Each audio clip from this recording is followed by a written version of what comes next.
Hello students, welcome to Shiny Max 9ஆம் வகுப்பு பயிற்சி 3.3ல இரண்டாவது கொஸ்டின் பார்க்கலாம். மீதி தேற்றத்தை பயன்படுத்தி p of x I g of x all வகுக்க கிடைக்கும் மீதியை காண்க. அதாவது இதுவும் போன சம் மாதிரி தான். சரிங்களா? g of x க்கு 0 கண்டுபிடிக்கணும். கண்டுபிடிச்சிக்கிட்டு அதை p of x ல பிரதியிடும்போது என்ன ஆன்சர் வருதோ அதுதான் மீதி. ஓகே, ஃபர்ஸ்ட் சப்டிவிஷன் சால்வ் பண்ணலாம். கொஸ்டின் எடுத்து எழுதிக்கிறேன். ஓகே, எடுத்து எழுதிக்கிட்டேன். இப்போ g of xக்கு தான் 0 கண்டுபிடிக்க போகிறோம். அப்போ g of x ஒருக்கா கூட எடுத்து எழுதிக்கலாம். x கூட்டல் 1. இப்போ இதுக்கு 0 எப்படி கண்டுபிடிக்கிறது? சமத்துக்கு அடுத்து என்னது இருக்கோ அதை அப்படியே எடுத்து எழுதிக்கணும். x கூட்டல் 1. அடுத்து 0 கண்டுபிடிக்கிறதுனால சமம் போட்டுக்கிட்டு 0ன்னு எழுதிக்கணும். சரிங்களா?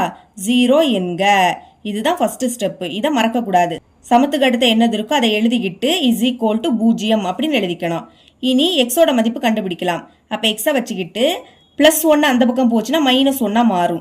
இப்போ நம்ம எக்ஸோட மதிப்பு கண்டுபிடிச்சிட்டோம். இனி இதை p of xல பிரதியிடலாம். பாருங்க, p of xோட மதிப்பு -1 பிரதியிடுங்க. இனி எக்ஸுக்கு பதில் -1. எக்ஸோட மதிப்பு என்னதோ அதை எழுதிக்கணும். அடுக்குல 3 இருக்கு. அடுத்து மைனஸ், இங்க 2 இருக்கு. எக்ஸோட மதிப்பு -1, இங்க ஸ்கொயர் இருக்கு. அடுத்து மைனஸ் 4 இருக்கு. எக்ஸுக்கு பதில் -1, அதுக்கு அடுத்த இங்க -1 இருக்கு. இப்போ பாருங்க, அடுக்குல 3, அதாவது அடுக்குல ஒற்றை எண் இருந்துன்னா மைனஸ் மைனஸா தான் இருக்கும். இதே இது ரெட்டை எண் இருந்துன்னா மைனஸ் பிளஸ் ஆயிடும்.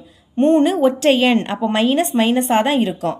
இனி 1 கியூபோட மதிப்பு என்னது? 1 தான். அடுக்குல 3னா 1 3 வாட்டி எழுதி பெருக்கணும். 1 எத்தனை வாட்டி எழுதி பெருக்கினாலும் 1 தான் கிடைக்கும். அடுத்து மைனஸ் 2. இப்போ பாருங்க, அடுக்குல ரெட்டை எண், அப்போ மைனஸ் பிளஸ் ஆயிடும். பிளஸ்னா எந்த குறியீடுமே போடாண்டாம். 1 ஸ்கொயரோட மதிப்பு 1 தான். இனி மைனஸ் 4 -1 பெருக்கணும். பெருக்கும்போது 2 மைனஸ்னா அது பிளஸ் ஆயிடும். அதை மறக்கக்கூடாது. 4 1 பெருக்குனா 4 தான். அடுத்து அந்த -1. இப்போ இந்த -1, இனி இந்த மைனஸ் எழுதிருங்க. 2 1 பெருக்குனா 2 தான். அடுத்து கூட்டல் 4, இங்க -1. இப்போ பாருங்க, இந்த 3லயுமே மைனஸ் இருக்கு. அப்போ மைனஸ் குறியீடை போட்டுக்கிட்டு இந்த 3ஐ கூட்டணும். ஒரே குறியீடுனா அதே குறியீடை போட்டு கூட்டணும். 1 2 கூட்டினா 3, 3க்கு கூட 1 கூட்டினா 4. அடுத்து இந்த +4. இப்போ -4 +4 கேன்சல் ஆயிடும். ஒரே நம்பர் வேற வேற குறியீடுனா கேன்சல் ஆயிடும். ஓகே, அப்போ பாக்கி எதுவுமே இருக்காது. இதுதான் மீதி. மீதி என்ன கிடைக்குது? 0ன்னு கிடைக்குது. Second subdivision. இப்போ g of x 0 கண்டுபிடிக்கலாம். அதுக்கு அதை எடுத்து எழுதிக்கிறேன். g of x equal to 2x minus 1.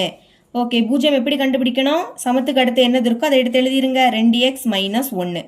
0 கண்டுபிடிக்கிறதுனால சமம் 0 என்க இப்படின்னு எடுத்து எழுதிடணும். சரிங்களா? இப்போ இதுல இருந்து எக்ஸோட மதிப்பு கண்டுபிடிக்கலாம். அதுக்கு ஃபர்ஸ்ட் 2x இங்க வச்சுக்கலாம்.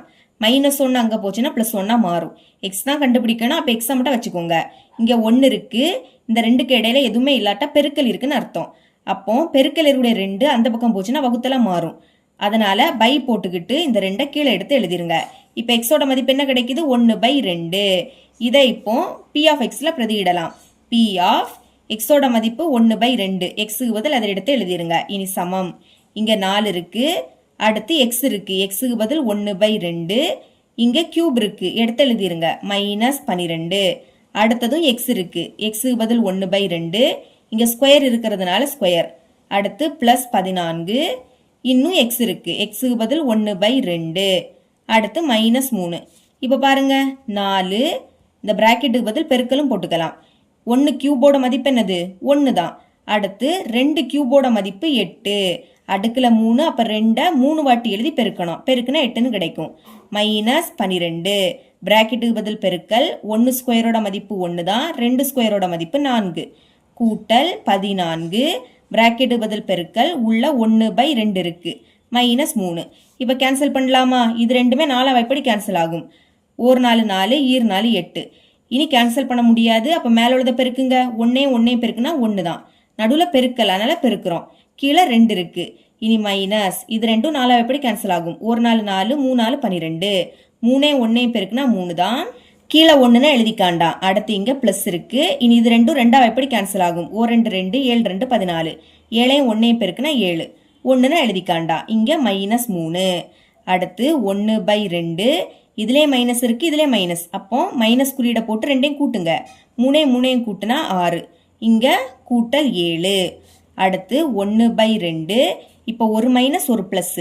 அப்போ என்ன பண்ணணும்? கழிச்சு பெரிய எண்ணோட குறியீடை போடணும்.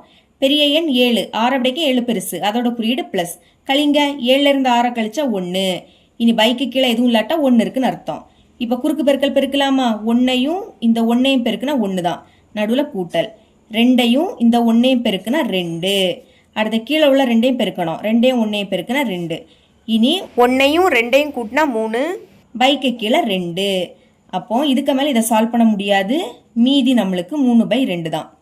தேர்ட் சப்டிவிஷன், முதல் g of x எடுத்து எழுதிக்கலாம். g of x equal to x minus 3. இப்போ 0 கண்டுபிடிக்கலாம். அப்போ சமத்துக்கு அடுத்து x minus 3 இருக்கு, is equal to 0 என்க. இதை தான் ஃபர்ஸ்ட் எழுதிக்கணும். எக்ஸோட மதிப்பு கண்டுபிடிக்கலாம். அப்போ எக்ஸை வச்சுக்கலாம். -3 அங்கே போச்சுன்னா +3 மாறும். இனி p of xல xக்கு பதில் 3 எழுதிக்க போகிறோம். p of xக்கு பதில் 3. அடுத்து சமம் xக்கு பதில் 3. இங்கே அடுக்கில் 3 இருக்கு, அப்போ நம்மளும் 3ன்னு எழுதிக்கணும். மைனஸ் இங்கே 3 இருக்கு, அடுத்தது எக்ஸுக்கு பதில் 3. இங்கே ஸ்கொயர் இருக்கு, மறக்காம எழுதிருங்க. கூட்டல் 4, எக்ஸுக்கு பதில் 3, அடுத்து கூட்டல் 50. இப்போ பாருங்க, அடுக்கில் 3னா இந்த 3 3 வாட்டி எழுதி பெருக்கணும். பெருக்குங்க, 3 9, 9 3 27. அடுத்து மைனஸ், வெளியே 3 இருக்கு. இனி 3 ஸ்கொயரோட மதிப்பு 9, அடுக்கில் 2, அப்போ 3 2 வாட்டி எழுதி பெருக்கணும். 3 9 கூட்டல் பெருக்குங்க, 4 3 12, அடுத்து கூட்டல் 50. ஓகே, இப்போ இங்கே 27 மைனஸ் 9 27 கூட்டல், இதை 2 கூட்டிருங்க, 2ஐயும் 0ஐயும் கூட்டினா 2, 1ஐயும் 5ஐயும் கூட்டினா 6. இப்போ இது +27 -27 கேன்சல் ஆகிடும். அப்போ பாக்கி என்னது இருக்கு? 62. அப்போ நம்மளுக்கு என்ன கிடைக்குது? 62. அதுதான் மீதி. இவ்வளவு தான் இந்த சம்.